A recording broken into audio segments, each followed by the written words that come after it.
প্রণাম জানাই আপনাদের সকলকে। আজ আমরা প্রবেশ করতে চলেছি মানব জীবনের এক অনন্য জ্ঞান সমুদ্রে, শ্রীমদ্ ভগবদ্গীতা। হাজার হাজার বছর আগে কুরুক্ষেত্রের রণাঙ্গনে যখন দুই পক্ষের মধ্যে মহাযুদ্ধ শুরু হতে চলেছে, তখন এক অদ্ভুত দৃশ্য দেখা যায়।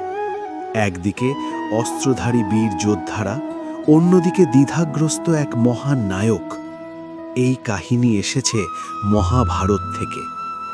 অর্জুন, পাণ্ডবদের শ্রেষ্ঠ ধনুর্ধর, নিজের আত্মীয় স্বজন, গুরু ও বন্ধুদের বিরুদ্ধে যুদ্ধ করতে দেখে গভীর দুঃখ ও বিভ্রান্তিতে ভেঙে পড়েন। তার রথের সারথি ছিলেন স্বয়ং ভগবান কৃষ্ণ। এখান থেকেই শুরু হয় গীতার অমর সংলাপ। অর্জুন বলেন, আমি যুদ্ধ করব না, আমার হাত কাঁপছে, শরীর অবশ হয়ে যাচ্ছে, এই যুদ্ধ জিতেও আমি সুখ পাব না। এই অধ্যায় আমাদের শেখায়, জীবনের সংকটে দুঃখ ও দ্বিধা স্বাভাবিক। আধ্যাত্মিক জাগরণের সূচনা হয় প্রশ্ন ও কষ্ট থেকেই। কৃষ্ণ প্রথমে অর্জুনকে আত্মার প্রকৃতি বোঝান।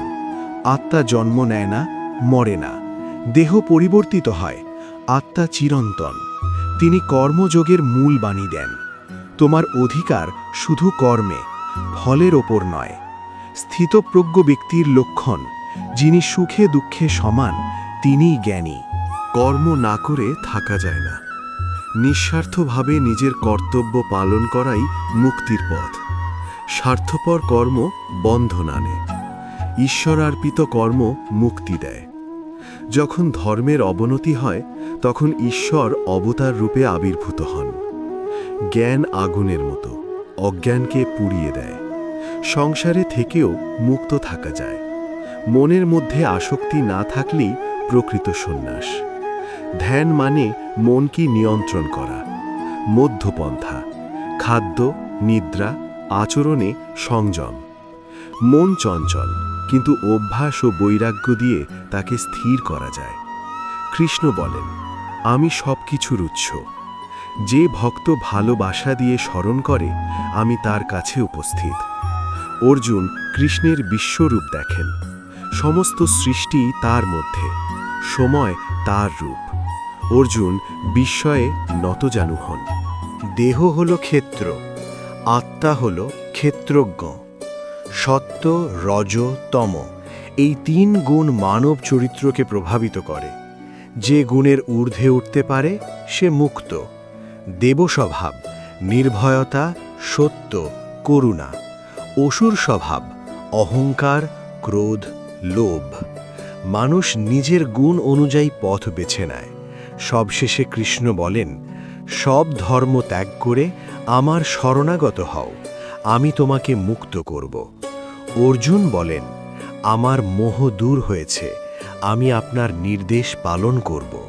গীতা শুধু যুদ্ধের গল্প নয়, এটি জীবনের দিশারি। ছাত্রজীবনে একাগ্রতা ও কর্তব্যবোধ, কর্মজীবনে নিঃস্বার্থ পরিশ্রম, পরিবারে সহনশীলতা, মানসিক শান্তির জন্য ধ্যান ও ভক্তি।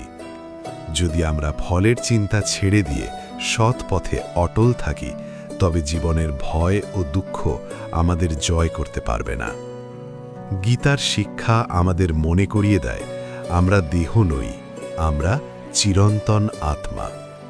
এই জ্ঞান যদি আপনার হৃদয় স্পর্শ করে, তবে তা অন্যের সঙ্গে ভাগ করুন। ধন্যবাদ। জয় শ্রীকৃষ্ণ। সবাই যখন তোমাকে অবহেলা করছে, মনে হচ্ছে তুমি একা, ঠিক তখনই গীতা তোমাকে বলে, উদ্ধারেদ আত্মানা আত্মানাং। নিজেকেই নিজেকে তুলে ধরতে হবে। কেউ এসে তোমার জীবন বদলাবে না। তোমার শক্তি তোমার ভেতরেই আছে।